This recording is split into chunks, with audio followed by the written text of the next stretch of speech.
Hey students, we are on lesson 7-7, use models to add mixed numbers. Here is our learning goal. You can read it with me. I can add mixed numbers using models. You need your workbook, some notebook paper, a pencil, and multiplication chart to help you come up with common denominators today. And we're going to talk about models, and we're going to talk about doing it, adding these the way that we have been adding our fractions. We are on page 293. This is our solve and share.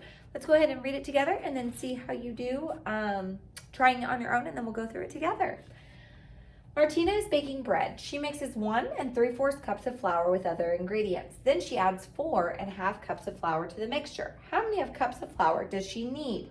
Solve this problem any way you choose. So if you look back at the problem, she's got 1 3/4 cups to start and then 4 1/2 cups that she adds to the mixture later. So we want to know all together how much flour she needs. Go ahead and try to solve through the problem here.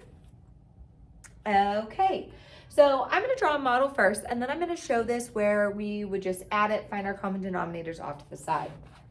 So for my first one, I have 1 3/4. So if this little bar here is representing 1 cup, then down below, I know if I have the same amount, I'm just going to split it up into fourths. And I'm going to have 3 out of those 4. So I'm going to split it in half here and do my very best to make this as even as I can. It won't be perfect. And I would have 1/4 here, 1/4, 1/4. And then this last one I'm just going to go ahead and erase because I don't actually need it, but it helped me make my little model even. Okay. And so then she adds 4 1/2 cups of flour to the mixture. So now down below, I'm going to draw, there's 1 cup,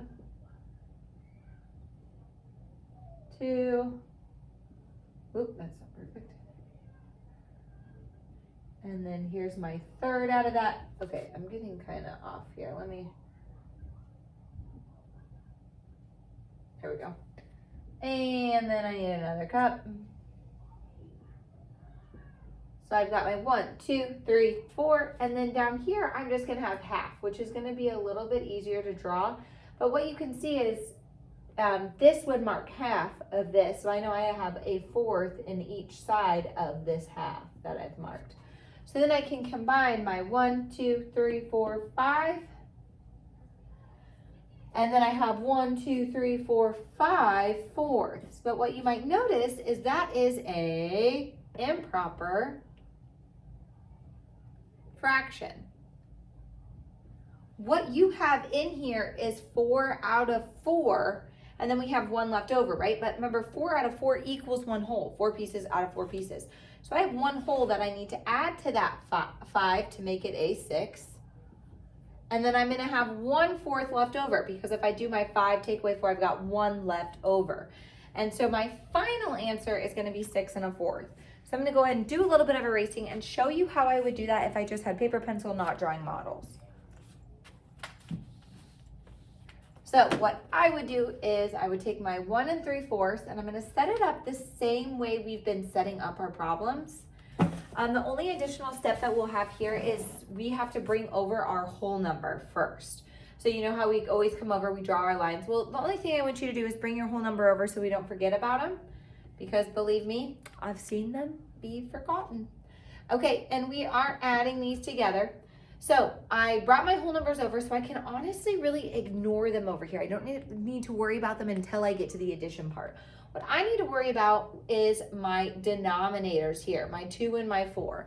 I need to make a common denominator out of those 2 denominators. So I'm going to ask myself that same question that we have been asking ourselves. Will my smaller number denominator, remember bigger pieces, go into my larger number denominator, and remember smaller pieces?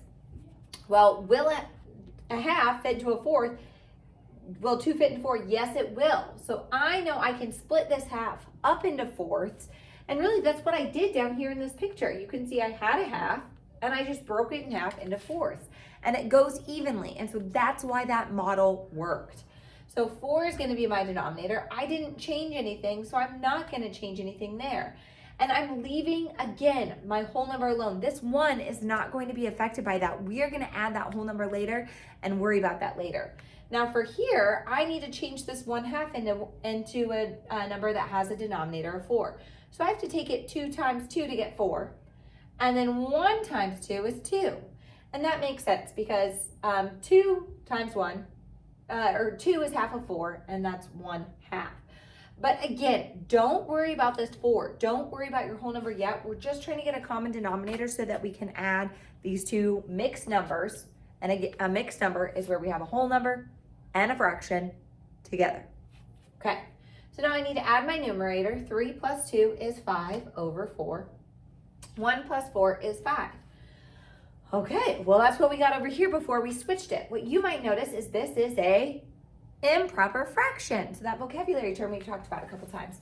I have in 5 out of 4, I have 1 whole in there. 1 whole would be 4 out of 4, and I'm using 4 because that's what my denominator is. I have 4 pieces out of 4 pieces. In fact, I have 1 left over on top of that.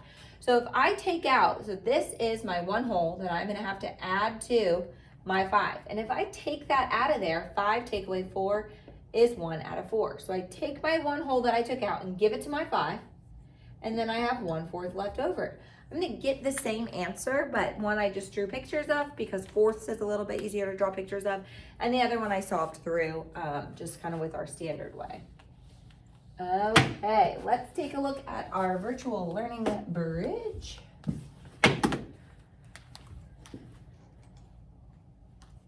Alrighty, so here's our essential question. How can you model addition of mixed numbers? So here over on page 294, again, please pause the video, grab your workbook if you need to. You need to be solving through, trying these problems that I'm talking about.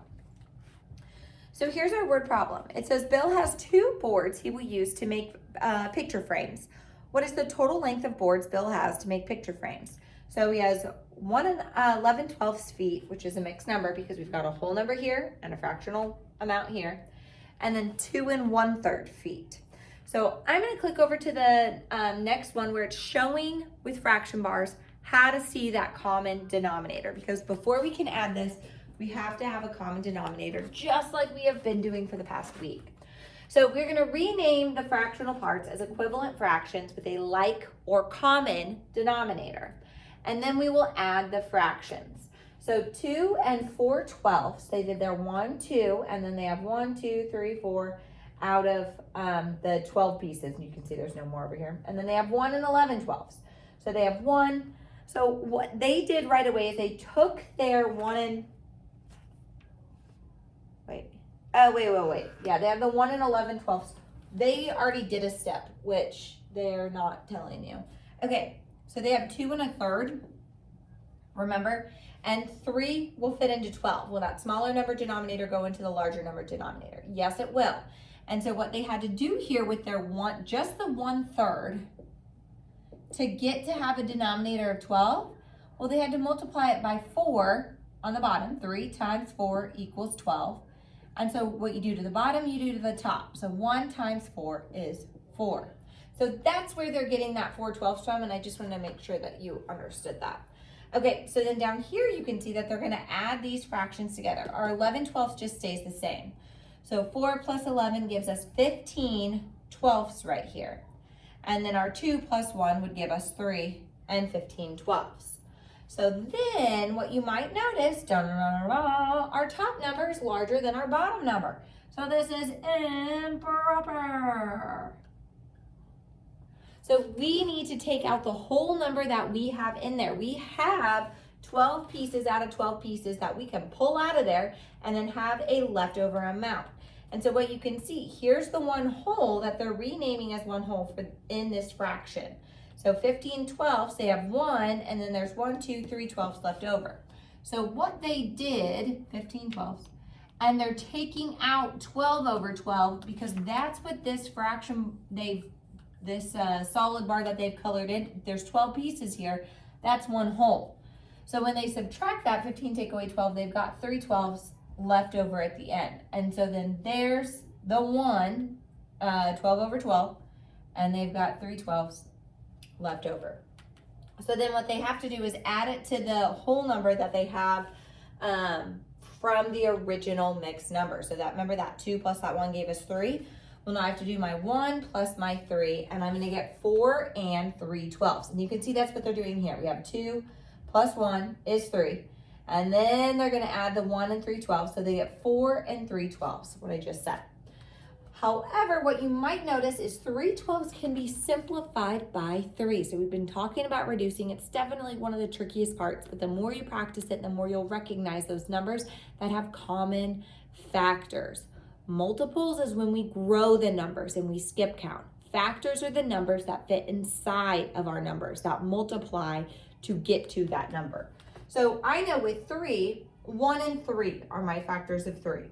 For 12, it's 1 and 12, 2 and 6, 3 and 4. Well, 3 goes into both 3 and 12. So they're going to simplify that down to 4 and 1/4. Because 3 divided by 3 is 1, 12 divided by 3 is 4. So our final answer is 4 and 1/4. And that's the total length of the boards that he has to make picture frames. So good for him. Okay, let's do a little practice over on the next slide. So I want you to flip your page over to page 295. We have some guided practice to work on. So when adding two mixed numbers, does it ever make sense to rename the fractional sum?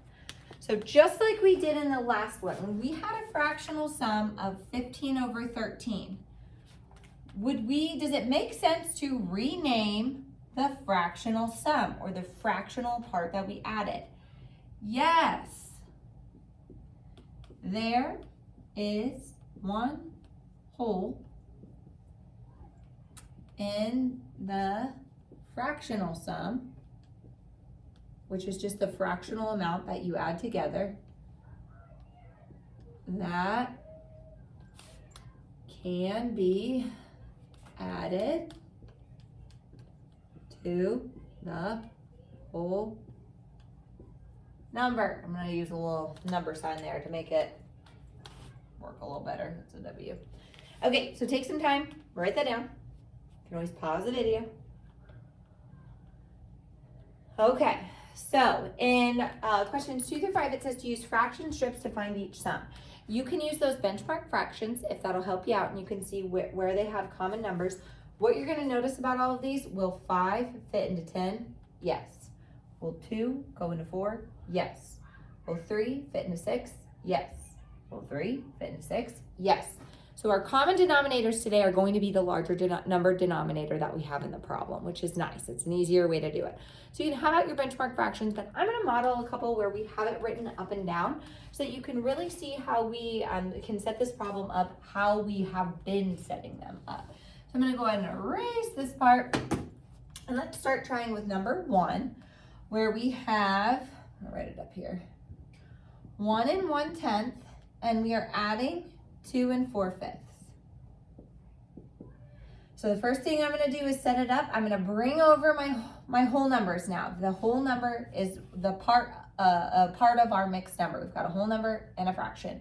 Together, they make a mixed number. And how we're going to rename it. Now, my first question that I always like to ask, now we're going to ignore whole numbers for a minute. It won't be too sad. It's okay. We are going to say, will my smaller number denominator go into my larger one? Well, yes, it will. So I'm going to make 10 my new denominator. So now I didn't change anything from 10 to 10. So I'm not going to change anything with my numerator. I'm going to leave it the same. That's why it's so nice to be able to put one into the other. Now for this one, I have to multiply this fraction, 4/5 right here, to get it to, that wouldn't be right anyway, something over 10. I have to multiply it top and bottom by the same number. So 5 times what would equal 10? 2. 5 times 2 is 10. So what I do to the bottom, I do to the top. 4 times 2 is 8. So we're going to put our 8 right here. And now I'm ready to add because I have a common denominator. So I'm going to do 8 plus 1 gives me 9 over denominator stays the same. Then I have to add my whole numbers. 1 plus 2 gives me 3. So we have 3 and 9/10 as our final answer. Please make sure you're writing these down as I am working through them. Okie dokie. Why don't we try number 4? So I'm going to erase. So we have 3 2/3 plus 1 4/6. And you'll notice that I rewrite it vertically, up and down. They're written horizontally there, and it just makes it harder and less organized when you do it that way. So please rewrite it vertically, up and down. Let's set up our problem. I'm gonna bring my whole numbers first because those won't change. And then I have to do a little bit of multiplication. Remember, you're gonna ask yourself first, will your smaller number denominator, remember that's bigger pieces, fit into your larger number denominator? Remember, those are smaller pieces. Yes, it will. So I get to leave my 6 on the bottom. Whenever that first question is yes, it's always nice. So I'm gonna leave it 6 so I don't change anything with my one that already has a denominator of 6. Denominator's on the bottom, remember. So for this one, I have to take my 2/3 and I have to get it to have a denominator of 6 by creating an equivalent fraction. We ignore our 3 for now, and I have to do a little bit of multiplication in here. So 3 times what number gives me 6? Well, 2. So what I do to the bottom, I do to the top. 2 times 2 is 4. So this, you could still write over here. I just don't want to have too many numbers confusing you. 2 times 2 is 4 there. Okay, now I'm ready to add. So 4 plus 4 gives me 8. I'm going to write it over here so there's less goop behind it. And then 6, my denominator stays the same. 3 plus 1 is 4. Dun, dun, dun. Am I finished? Am I finished? No, I am not. If you look at this, my 8 on top is bigger than the 6 on bottom. So this is an improper fraction. I have a whole number in there begging to get out. Probably not, but we could pretend. Okay, so with this 8, 6, I have to pull out a whole number and add it to my 4. So if I have 8, 6, I'm gonna use my denominator of 6, say, well, I have 6 pieces out of 6 pieces in there because I've got 8. So if I take out one whole, I'm gonna add that to my 4. So that's gonna be, turn it into a 5. And then what I have left over, 8 take away 6 is 2 out of 6. However, we need to double check. Is that reduced down as low as it can get? No, it's not. There's a factor or a number that goes into both 2 and 6. They're both even, and that right there is a red flag to tell you you got to simplify them. So 2 will go into 2, and 2 will go into 6. 2 divided by 2 is 1. 6 divided by 2 is 3. So 5 1/3 is our final answer. Yokie dokie. I would like you to try number 5. We have 3 1/6. That looks like an 11 now. It's common. 3 1/6 plus 2 2/3. So go ahead and give that one a try. Enter your answer, and we will talk about it in group.